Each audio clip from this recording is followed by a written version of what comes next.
మా రామ్ చరణ్ గారు మిమ్మల్ని మేము కొన్ని క్వశ్చన్స్ అడుగుదాం అనుకుంటున్నాం, ఎందుకంటే I think your speech is for the pre రిలీజ్కి మేమే దాన్ని పెట్టేసుకుంటున్నాం, అట్టి పెట్టేసుకుంటున్నాము. కొన్ని క్వశ్చన్స్ అడగొచ్చా? ఇప్పుడు మన శంకర్ గారి విషయంలో మీరు టీజర్లోనూ ట్రైలర్లోనూ చూసాం యువర్ అన్ప్రెడిక్టబుల్ అని. శంకర్ గారు ఏ విషయంలో అన్ప్రెడిక్టబుల్ అనిపించారు మీకు? ఇప్పుడు ఇద్దరిని పక్కన పెట్టుకుని ఎలా మాట చెప్పంటారు? అన్ప్రెడిక్టబుల్ వాళ్ళ నంబర్ ఆఫ్ డేస్లో వెరీ ప్రెడిక్టబుల్ ఇద్దరు to make such amazing films. అక్కడ రాజమౌళి గారు ట్రైనింగ్ ఇచ్చి పేషెన్స్గా చాలా ఓపిక్గా వెళ్ళి పనిచేయి అన్నారు. అదే మాకు ఇక్కడ చాలా హెల్ప్ అయింది. అండ్ నాకు దేంట్లో అన్ప్రెడిక్టబుల్ కాదండి.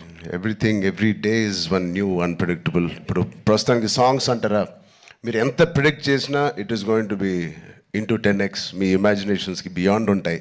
అది నేను ఈ సాంగ్ మాకు ఇది సాంగ్ ఉంటుంది రామ్ అని పంపించినప్పుడు ఏదో ఊహించుకుంటూ ఆయన ఫ్యాన్గా ఆయన సాంగ్స్ చూసి చిన్నప్పటి నుంచి అవన్నిటికీ కంప్లీట్ ఆపోజిట్ అండ్ ఇంకో పెద్ద స్థాయిలో ఆయన చేస్తారు. సో ఇంకా దాని తర్వాత బ్రెయిన్ ఇంట్లో పెట్టి మామూలుగా మేకప్ వేసుకుని వెళ్ళడమే ఆయన సెట్కి. సో అంత బ్యూటిఫుల్ జర్నీ. యా నెక్స్ట్ అలాగే సుకుమార్ గారిది ఒక స్కూల్, ఆల్రెడీ సుకుమార్ గారిది ఒక స్కూల్, అక్కడ మనం డాలస్లో కలిసాము. నెక్స్ట్ రాజమౌళి గారు స్కూల్కి వచ్చారు, అండ్ ఆ తర్వాత శంకర్ గారు pre school, junior school, senior school 2, 3 అలాగే చేసుకుంటూ వచ్చాం. I think I'm very very very fortunate. నిజంగా చాలా అదృష్టవంతుని.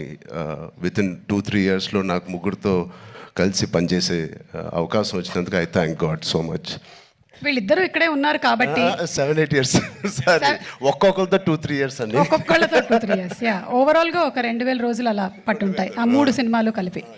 యా సో ఇప్పుడు ఇద్దరు ఇక్కడే ఉన్నారు కాబట్టి సూటిగా ఒక ప్రశ్న, who is a bigger task master, Rajamouli గారా శంకర్ గారా? మేము చూసామండి బిహైండ్ అండ్ బియాండ్లో మీరు ఎంత పువ్వుల్లో చూసుకున్నారు. కాదు, ఆర్ఆర్ ఇంటర్వ్యూలో చూశారు కదా ఆయన, నేను నాన్ వెజిటేరియన్ అంటే ఒక లుక్ ఇచ్చాను ఆయనకి. అలాగే ఉంది ఇది కూడా. లేదు, ఇద్దరు టాస్క్ మాస్టర్సే, ఇద్దరు కాంప్రమైజ్ అయ్యే తత్వం కాదు.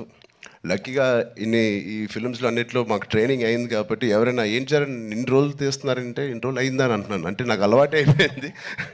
సో బట్ టోటల్ ఇద్దరితో బ్యూటిఫుల్ సిమిలారిటీస్ ఉన్నాయండి, which is filmmaking is completely different, but behind the screens they both are really motivators for and they give so much of abundance of ఒక అవకాశం ఇస్తారు మీకు పర్ఫామ్ చేయడానికి.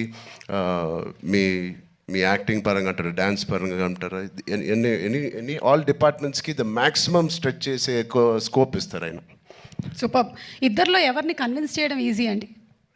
అసలు ఇద్దరు కాదు, అస్సలు కాదండి. But both are so beautiful. అంటే చిన్న ఆర్టిస్ట్ నుంచి మా వరకు ఒక టెక్నీషియన్స్కి ఏదైనా ఒక అభిప్రాయం ఉంది వాళ్ళు తెలియచెప్పాలంటే they both are so nice and they so open to any suggestions. నచ్చితే తీసుకుంటారు, లేకపోతే లేదు. థ్యాంక్ యూ, సూపర్ అండి. అండ్ అలాగే మనకి దోప్ అంటే ఏదైనా మనకి ఇష్టం లేని దాన్ని మనం వదిలిపెట్టడం అని. సో అలాగా మీకు ఈ షూటింగ్ టైంలో శంకర్ గారి స్కెడ్యూల్స్లో మీ దోప్ మూమెంట్ ఏంటి? వాచ్ టైంని వదిలేసుకున్నాను, మనసు పెట్టి పని చేయాలని డిసైడ్ చేశాను. ఇది రాజమౌళి గారికి కూడా వర్తిస్తుంది అనుకుంటా. అండ్ అలాగే ఇందులో you're playing an honest IAS officer. మరి దానికి ఎలాంటి వర్క్ చేశారు? ఏమైనా ఎగ్జామ్స్ కూడా ప్రిపేర్ అయ్యారా? శంకర్ గారు, నేను చెప్పచ్చో లేదు, మీ ఫ్రెండ్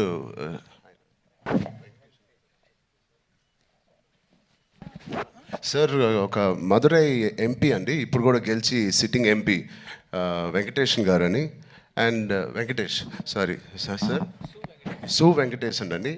అండ్ ఆయన లాంటి వాళ్ళు అండ్ ఇండియాలో చాలామంది ఒక నిజాయితీ గల ఆఫీసర్స్ అవనివ్వండి, పొలిటీషియన్స్ అవ్వండి, వీళ్ళందరూ ఆయన చాలా ఏళ్ళుగా ఇంటరాక్ట్ అయ్యి ఒక సీన్స్ కూడా కొన్ని వాళ్ళతో రాయించి రాజ్యాంగంలో ఎలా ఉంటుందో ఆ వర్డ్స్ కానీ అవి కానీ. సో వాళ్ళ ఉద్దేశాలు అవన్నీ వింటూ శంకర్ గారితో I think lot of it went in to my system. Super. Ram Charan గారు, లాస్ట్ అండ్ ఫైనల్ క్వశ్చన్ అండి. ఇది ప్రెడిక్టబుల్, మీరు ప్రెడిక్ట్ చేయాలన్నమాట. మన రాజమౌళి గారు, మహేష్ బాబు గారి సినిమా ఏ సంవత్సరంలో రాబోతుంది? కాదు, నాకు గట్టి నమ్మకం, వేరే కోవిడ్ ఏం లేకపోతే మీరేమీ వరి అవ్వట్లేదు, 1.5 yearలో వచ్చేస్తుంది. సూపర్. 1.5 yearలో కానీ వీ నో వాట్ గోల్స్. అంత హాస్పిటల్ బాగా ట్రైనింగ్ ఇచ్చాను. But all the artist please 4 pillars కాదు, ఇక్కడే మాకు 6-7 పిల్లర్లు ఉన్నాయి. Because of them the film ఒక సీన్ చేసేటప్పుడు, ఆ షార్ట్ చేసేటప్పుడు ఇలాంటి గ్రేట్ పర్ఫార్మర్స్ లేకపోతే మేము ఎంత చేసినా పైకి ఎలివేట్ అవ్వదు. సో మా శ్రీకాంత్ గారికి, కన్నీ సార్కి, మెయిన్లీ సూర్య గారికి, అంజలి గారికి చాలా థ్యాంక్స్ అండి. And Jayaram sir who's not here, they are the biggest pillars for me in this every scene. And Sai Madhav గారు, థ్యాంక్ యూ సో మచ్ అండి, enjoyed. And the great rock star మన తమన్ గారు ఉన్నారు ఇక్కడ, thank you Thaman for the beautiful opportunity. And Shirish గారు, దిల్ రాజు గారు, thank you. ఇంత ఓపిక్గా మీరు వెయిట్ చేసి ఈ సినిమా ఫైనల్గా రిలీజ్ చేస్తున్నారు. I hope they give us a grand release.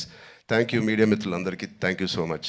Thank you so much Ram Charan గారు. అండ్ ఎస్, చెప్పినట్టుగానే మనం అతి త్వరలోనే సినిమాని వెండితెర మీద చూడబోతూ ఉన్నాము. And will soon meet in the pre release event రాజమండ్రిలో కలుద్దాము. Thank you so much. Thank you.